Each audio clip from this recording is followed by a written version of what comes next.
याद नहीं करना। अगर किसी शरीरधारी को याद किया तो बाबा ने कहा बल नहीं मिलेगा। रोज बाबा हमें अभी कुछ दिनों से ही समझाने देते कि सब तरफ से बुद्धि हटाए, एक मेरे से लगाओ, एक ही बाबा दूसरा नहीं।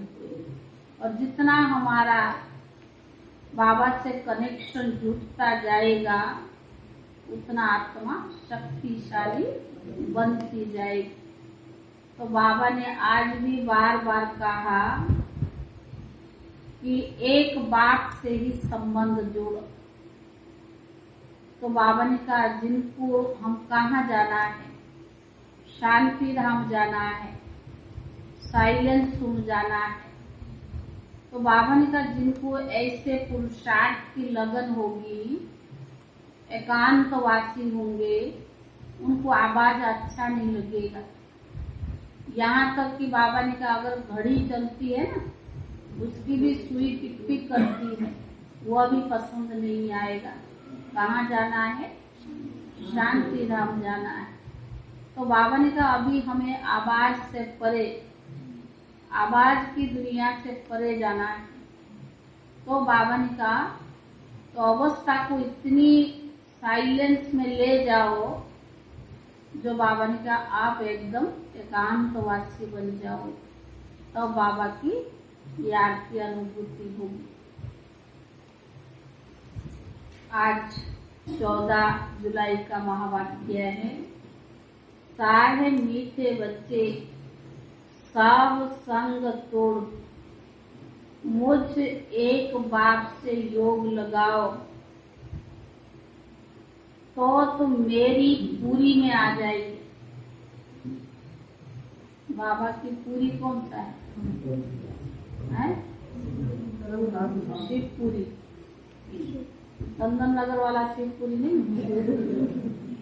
तो बाबा ने कहा सब संग तोड़, मुझ एक बात से योग लगाओ, तो तुम मेरी पूरी में आ जाओगे, अंतमति सोगति हो जाए।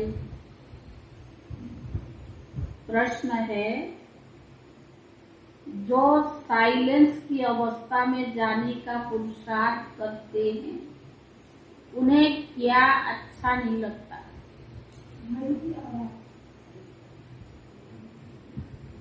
प्रश्न है, जो साइलेंस की अवस्था में जाने का पुरुषार्थ करते उन्हें क्या अच्छा नहीं लगता?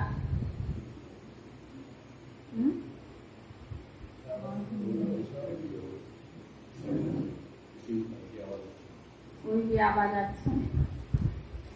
उत्तर है, उन्हें घड़ी का आवाज भी अच्छा नहीं लगता।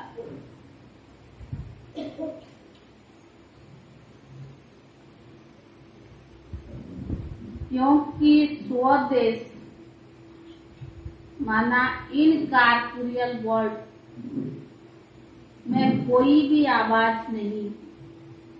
स्वदेश माना इनकॉर्पोरियल वर्ल्ड में कोई भी आवाज नहीं।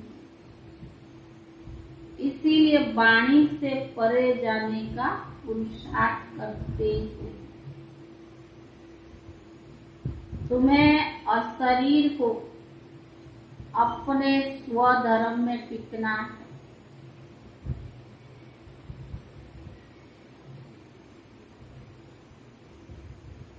तुम्हें अशरीर को अपने स्वधर्म में टिकना है।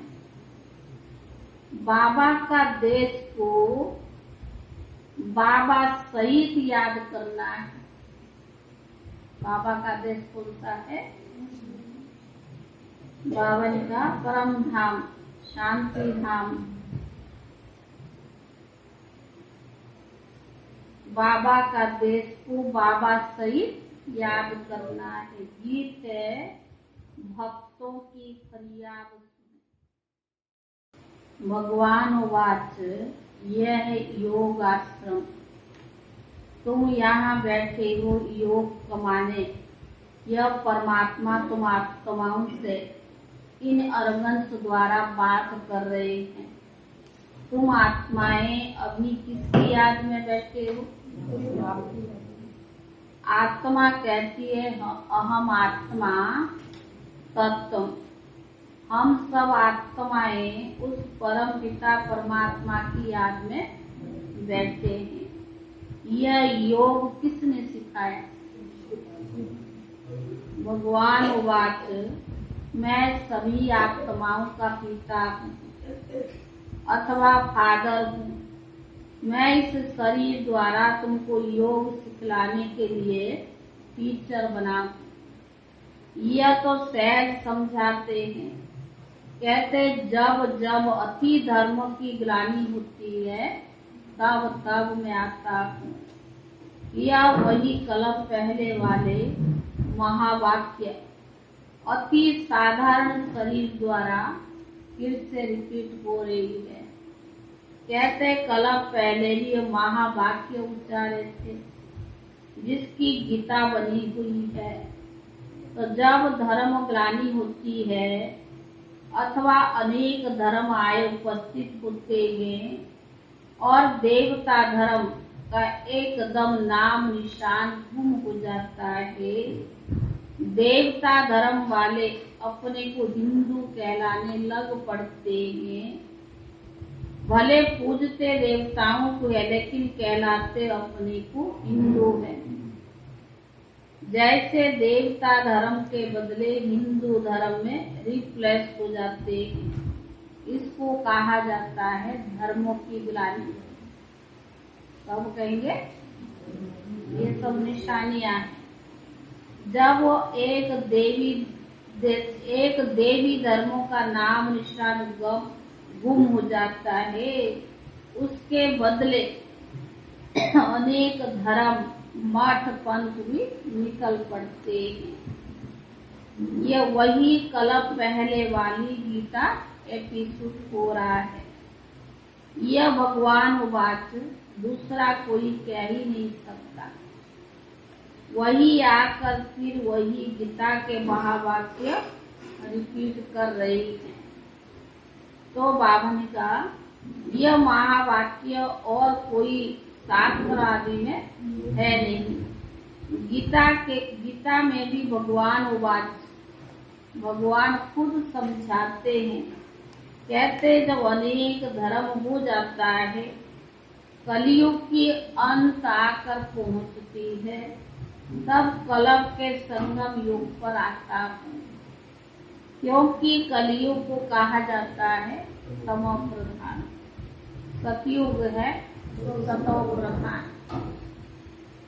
जहाँ परम पिता परमात्मा गॉडेज अथा राज्य अथवा देवी देवताओं का राज्य चलता है। यह वही ही स्टेज पर चलता है। वैकुंठ कोई दूसरी जगह नहीं है। ऐसे ही आए ना।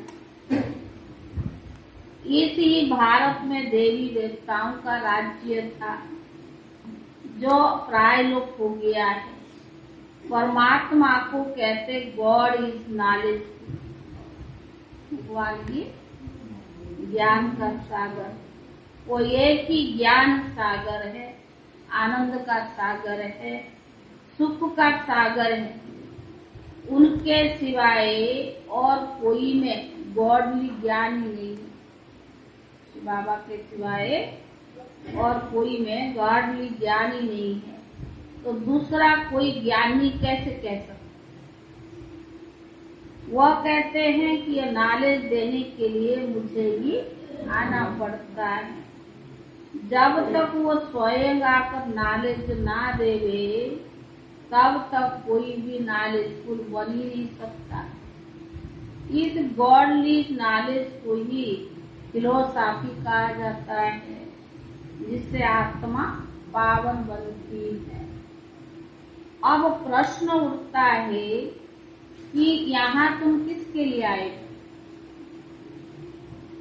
क्या प्रश्न उठता है? तुम यहाँ किसके लिए आए? तुम कल पहले माफी फिर से आए हो गॉड से गॉडली नॉलेज प्राप्त करने, पावन बनने के लिए। यह नॉलेज प्राप्त करने के लिए इस गॉडली स्कूल में ज्वाइन होना पड़ता है। आने के लिए भी दूसरा कोई तो गॉडली नॉलेज दे ही नहीं सकता। वह तो कहते हम सब में गॉडली नॉलेज है। कौन सी नॉलेज? वो कह देते ईश्वर सर्वव्यापी है, लेकिन परमात्मा कहते ये मिथ्या ज्ञान है। तब तक मुझे कोई जान ही नहीं सकता और ना कोई मेरे पास आ सकता है। इसीलिए मुझे आना पड़ता है और मैं आता हूँ संगम युग पर बस। और जब मैं आता हूँ तो ज्ञान देने वाले डॉक्टर, फिलोसफी, साधु, महात्माएं सब है। महात्माएं बहुत है, वह भी नहीं ज्ञान देते कि सब परमात्मा है। अब एक तरफ कहते परमात्मा, दूसरे तरफ कहते इनकी अनेक मत है। यह बाबा ने वो भी ज्ञान देते कि सब परमात्मा है। अब एक तरफ कहते परमात्मा एक है, दूसरी तरफ उनकी अनेक मत। अब किसकी मानना चाहिए? एक तरफ कहते परमात्मा एक है और दूसरी तरफ कहते उनकी मत अनेक है। तो बाबा ने किसकी मानना चाहिए? उनको गॉड में तो मत दी है ना, मत नहीं दी ना। एक तरफ है गॉड की मत, दूसरी तरफ है इतनी अनेक मत। तब परमात्मा कहता इतने सब अनेक मत को खलास कर एक मत स्थापना करने के लिए मुझे आना पड़ता है। कल्प कल्प का ये प्रोग्राम मेरे अनादि नूंधा हुआ है।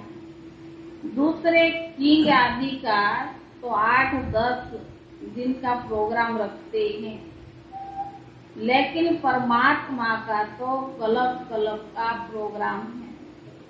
अनादि गीता में भी लिखा हुआ है। तो बाबा ने कहा ब्रह्मा के गुप्त वेश में ब्रह्मा तन में आकर कहते मैं वही कृष्ण पूरी स्थापना करता हूँ। बाबा ने कहा जहाँ होली गॉड गॉडेस, राजा रानी तथा प्रजा होते, पवित्रता के आधार पर होता है। तो बाबा ने कहा वह स्थापन कर फिर कृष्ण के रूप में वहाँ जन्म लेते हैं। यह तो बिल्कुल साफ बात बता रहे हैं। अब वही गीता का एपिसोड रिपीट हो रहा है। मौत तो सामने है, इसीलिए सभी संग तोड़ एक मुझ परमात्मा से योग लगाओ तो क्या होगा? अंतमति तो गति हो जाए। तुम मेरी पूरी में आ जाओगे। बाबा का पूरी बोलता। तो बाबा ने कहा परमात्मा इस तन में बैठ अपने बच्चों को, आत्माओं को कहता मीठे बच्चे मैं अपने अनादि प्रोग्राम प्रमाण आया हुआ। अनादि कल्प पहले भी ऐसे ही संगम युग पर आया था। अनादि प्रोग्राम अब विनाश है, इसलिए मुझ बाप से योग लगाओ और सभी संबंधियों को भूल जाओ। बाबा का एक ही कहना, अभी कुछ दिनों के मुरली में बाबा रोज इशारा देते।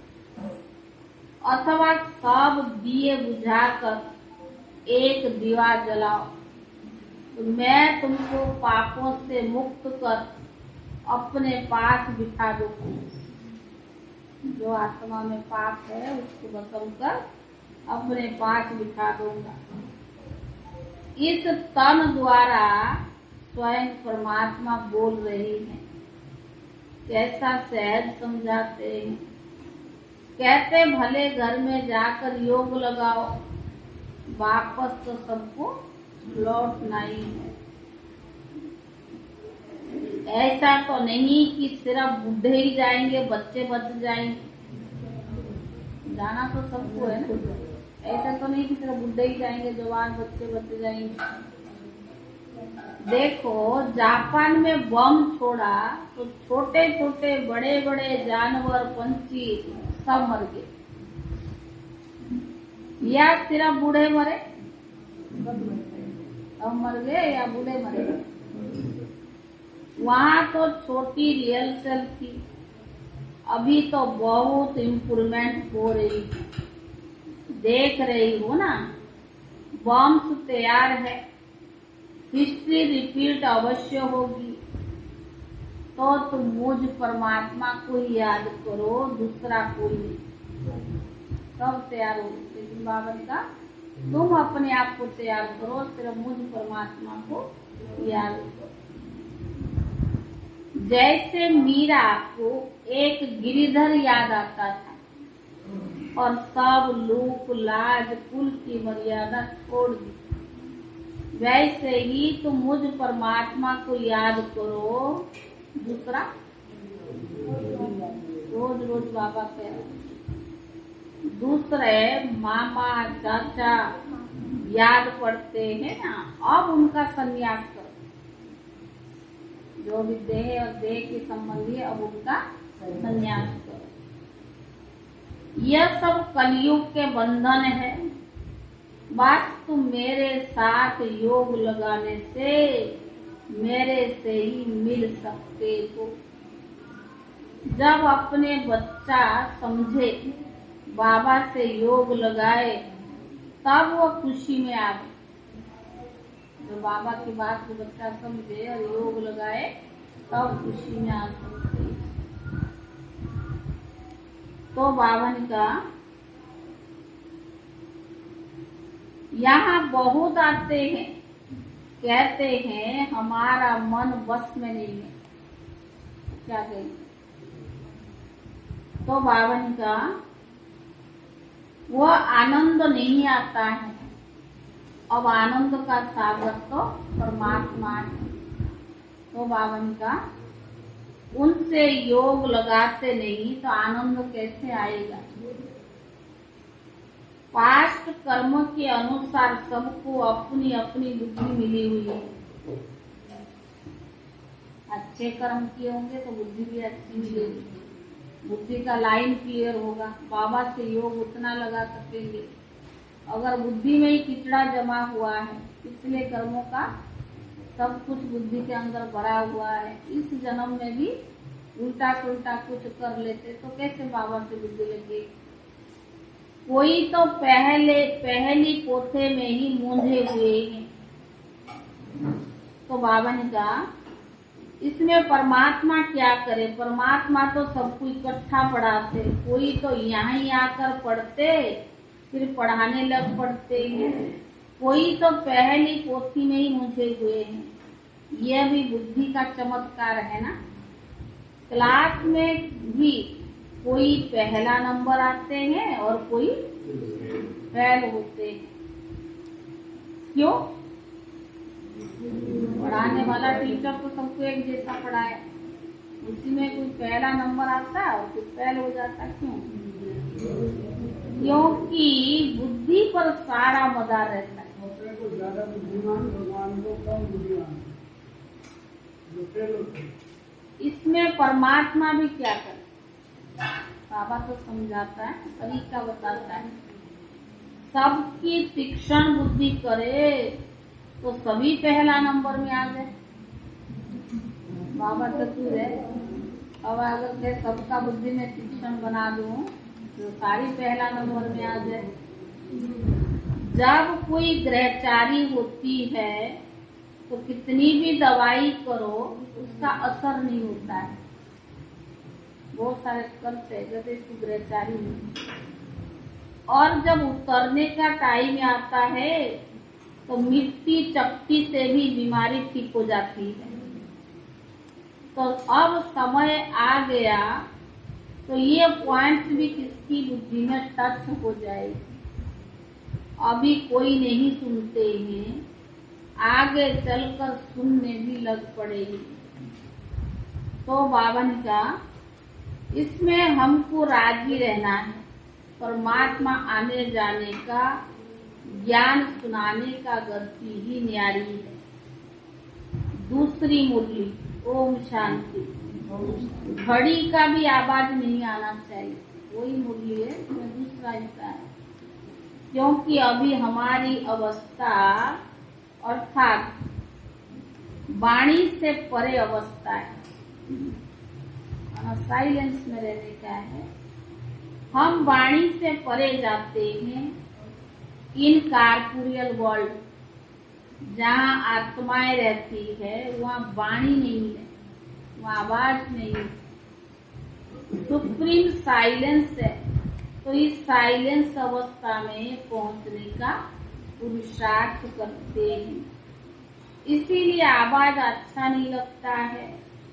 उस स्वदेश में तो आवाज नहीं होता है, इसीलिए वानप्रस्थ अर्थात वाणी से परे जाने के लिए हम पुरुषार्थ करते हैं। तो बाबा ने कहा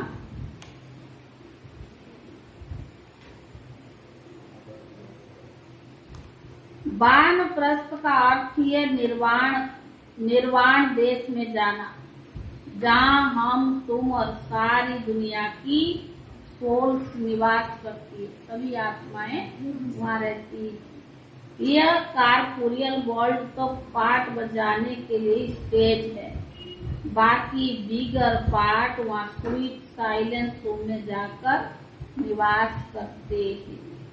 यह साकार खेल चलता है आकाश तत्व में, और आत्माओं का देश है मय तत्व में, वह बहुत दूर देश है। तो जो उस साइलेंस की देश से योग लगाए बैठते हैं उनको, जो साइलेंस में बैठ के योग लगाते उनको घड़ी का आवाज भी अच्छा नहीं लगता।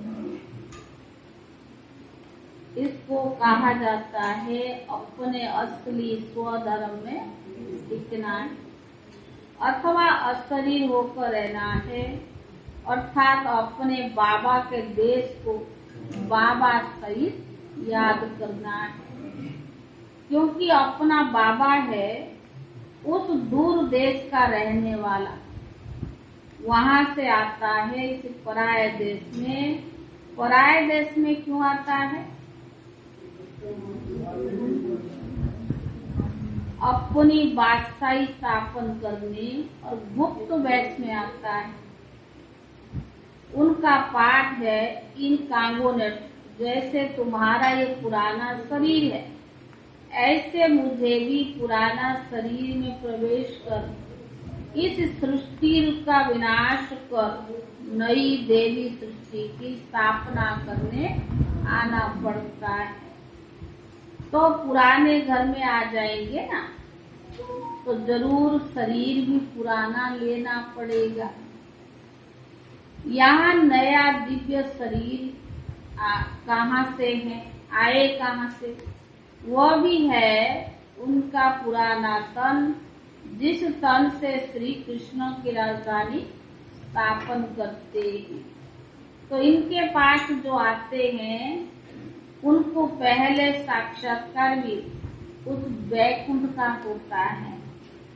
वैकुंठ की बाल लीला रास विलास देखते हैं, अथवा विष्णु का भी साक्षात्कार करते हैं। क्योंकि अगर सुप्रीम सोल का साक्षात्कार कराए तो समझ नहीं पाएंगे ना कि यह क्या चीज है। क्योंकि उस बात का कोई को भी पता नहीं है कि यह कोई परमात्मा है। भले पूजा करते हैं लेकिन परमात्मा को कोई जानते नहीं, मानते हैं पर जानते नहीं। वो तो कहते परमात्मा सर्वव्यापी है, तो सर्व परमात्मा हो गए। बाकी शिवलिंग का ऑक्यूपेशन का तो कोई को पता भी नहीं। ये हमारा परम पिता है जो आकर अपना विनाश पालना के अर्थ 3 कर्तव्य करते हैं। वो है ही इस समय आकर अपना ऑक्यूपेशन बताते हैं।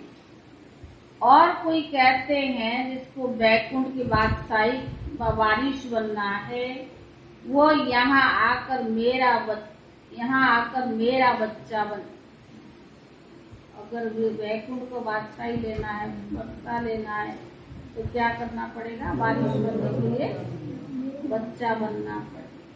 मैं उनको संपूर्ण निर्विकारी बनाए अपनी राजधानी में ले जाऊंगा। ये आता ही है सभी मैली सोल्स को प्यूरिफाई बनाने। अपन का आत्मा क्या हो गई? मैली हो गई। उसको बाबा क्या करता? हाँ, तो बाबा ने कहा इससे प्रकृति भी पवित्र बन जाती है। वहाँ सोल्स भी प्योर और 5 तत्व भी प्योर होते हैं। है ही डिटी वर्ल्ड। तो फिर क्या? इस समय वो डिटिज्म की फिलोसॉफी तो गुम हो जाती है। कोई को पता नहीं कि डिटी वर्ल्ड भी क्या यहाँ की। वो समझते हैं ऊपर आकाश में कहाँ देवताएं रहते हैं, लेकिन उनके चित्र तो यहाँ। देवताओं के चित्र कहाँ है? यहाँ है ना। तो बाबा ने कहा जरूर यहाँ ही होकर गए हैं। यह दुनिया तो सदा चलती रहती है, प्रलय कभी भी होती नहीं। जब विनाश हो जाता है तो सभी सोल चली जाती है। बाकी देवी धर्म यहाँ तो स्थापन होता है ना। जैसे बावन का जैसे अनाज होता है तो सब नहीं खाया जाता है, बहुत खाया जाता है, थोड़ा बहुत बचाया भी जाता है। बोने के लिए सारे थोड़ी खा खत्म करके बचाते हैं ना, कुछ बोने के लिए। नहीं तो बीज कहाँ से आवे? अगर प्रलय हो जाए तो अनाज भी खलास हो जावे। यह बोने के लिए अनाज कहाँ से आवे? जो दूसरे निकले। तो अनाज भी जैसे अनादि है तो मनुष्य भी अनादि है। तो परमात्मा जैसे कुछ बीज बचाए, बाकी सबको ले जाते। तो विनाश होगा, थोड़े तो बचेंगे। सारे चले जाएंगे तो यही प्रलय हो जाएगा, कैसे होगा? तो बाबा ने कहा कुछ बीज बचाए, बाकी सबको ले जाते हैं। ऐसे तो कहते नहीं कि मैं प्रलय कर देता हूँ। यह सबका अंतिम जन्म है, फिर मृत्यु लोक में कोई का जन्म भी नहीं होगा। सब चले जाएंगे, उसमें थोड़े बीज बच जाते हैं, जिससे धीरे धीरे बढ़कर त्रेता के अंत तक 33 करोड़ देवी देवताएं होते हैं। फिर दूसरे धर्म नंबरवार आते जाते। सतयुग त्रेता गया, फिर द्वापर आया, फिर धीरे धीरे नंबरवार आते जाते हैं। उनमें भी ऐसे ही धीरे धीरे वृद्धि होती है। यह ड्रामा का राज भी तुमको ऑलमाइटी बाप ने आकर बताए हैं।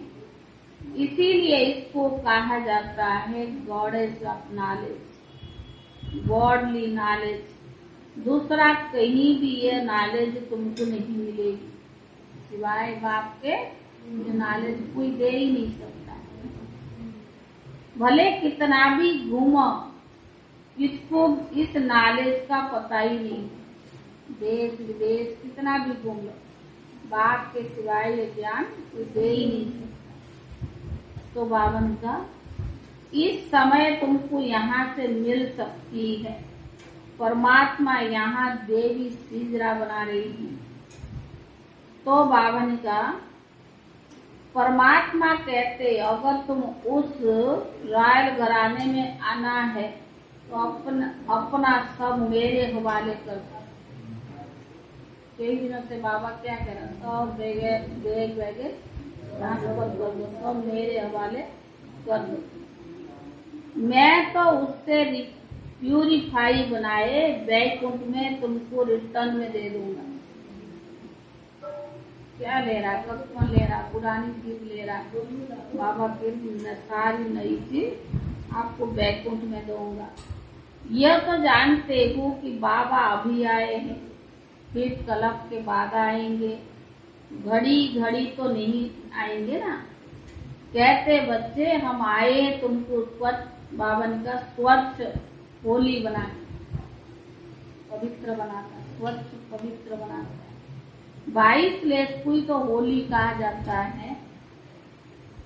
तो बाबा ने कहा बाकी यह तो बाबा ने कहा यह जो बीड़ी सिगरेट शराब आदि पीते रहते हैं उनको क्या नहीं कहेंगे, उनको होली नहीं कह सकते। तुमको तो बाबा शिक्षक बनाकर पढ़ाते भी है, तो बाबा का बनकर संभाल भी करते। पीते हो कोई? हाँ भाई जी, बीड़ी सिगरेट थोड़ा बहुत कभी कभी ना, माताएं भी कहीं पीती है और हमारी माताएं नहीं है, लेकिन दुनिया में माताएं भी पीते बीड़ी सिगरेट, यही तो कलयुग है। तो बाबा ने कहा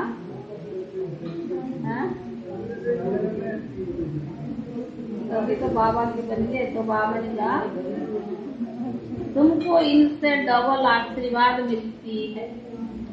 बाकी जो बीड़ी सिगरेट शराब आदि पीते रहते उनको होली नहीं कह सकते। तुमको तो बाबा शिक्षक बनकर पढ़ाते हैं, तो बाप का बनकर संभाल भी करते हैं। तुमको इनसे डबल आशीर्वाद भी मिलती है, गुरु की भी तो बाप की भी, दोनों का वर्षा तुम ले रही। श्री बाबा से बाप का भी वर्षा और गुरु का भी वर्षा। तो बाबा ने कहा वह ऑलमाइटी बाबा इस तन द्वारा तुम्हारी पूर्ण सूक्ष्म परवरिश करते रहते हैं। इसीलिए कहते हैं बच्चे इनके हवाले सब कुछ कर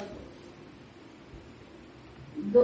ज्ञान अमृत से पवित्र बनाए अपने साथ भी ले चलूंगा, इससे ही कहा जाता है जीते जी मरना।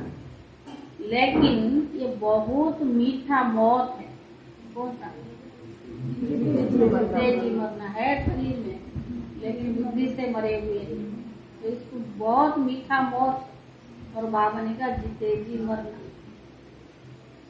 अपने को असली बाप की गोद में आ जाते हैं, कितना अच्छा समझाए, कितना अच्छा समझ जाए, कितना समझाए, फिर भी कह देते मनमना भव मध्याजी भव। बाप की तो इच्छा सब बच्चे अच्छी रीति समझ जाए, फिर भी बाबा कहते कि मनमना भव मध्याजी भव। अच्छा मीठे मीठे सिखी दे बच्चों प्रति माता पिता बाप दादा का याद प्यार और गुड मॉर्निंग। रूहानी बाप की रूहानी बच्चों को नमस्ते। रूहानी बच्चों की तरफ से रूहानी बाप दादा को याद प्यार और नमस्ते। धारणा के लिए मुख्य सार। पहला, अपनी असली स्वधर्म में टिक और शरीर बन बाबा के देश को बाबा सहित याद करना है। आज बाबा ने क्या कहा, बाबा का देश को बाबा सहित याद करना है। अपने असली स्वधर्म में टिक और शरीर बन बाबा के देश को बाबा सहित याद करना है। साइलेंस में रहना है। दूसरा, रॉयल घराने में आने के लिए अपना सब कुछ बाप हवाले कर प्यूरिफाई बनकर जाना है।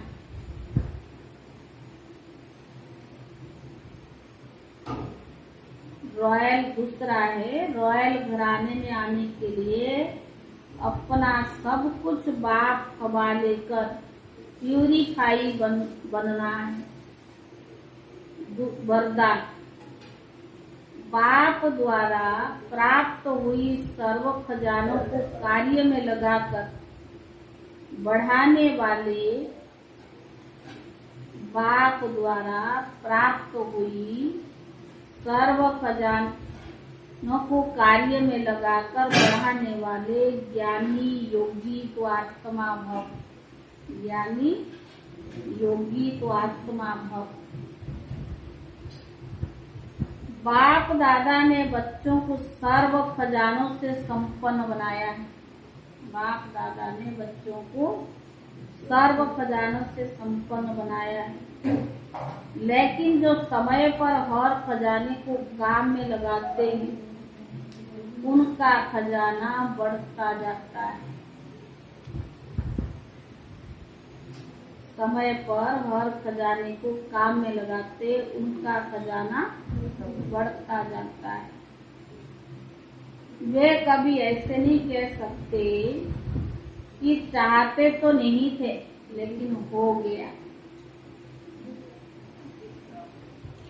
चाहते तो नहीं थे लेकिन हो गया। खजानों से संपन्न ज्ञानी को आत्माएं पहले सोचती है फिर करती है। खजानों से संपन्न ज्ञानी को आत्माएं पहले सोचती है फिर करती है। उन्हें समय प्रमाण टच होता है, वह फिर कैच करके प्रैक्टिकल में लाती है।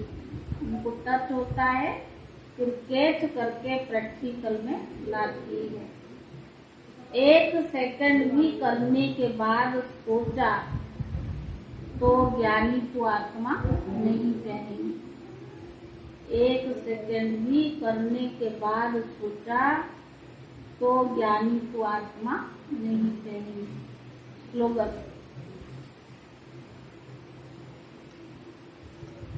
स्वभाव और विचार में अंतर होते हुए भी स्नेह में अंतर नहीं होना चाहिए। हर एक का स्वभाव अपनी अपनी है, तो जरूरी नहीं कि हर एक के स्वभाव हर कोई मान सकता है। इसमें तो अंतर आ सकती है, लेकिन स्नेह में अंतर नहीं होना चाहिए। स्वभाव और विचार में अंतर होते हुए भी स्नेह में अंतर नहीं होना चाहिए। ओम शांति।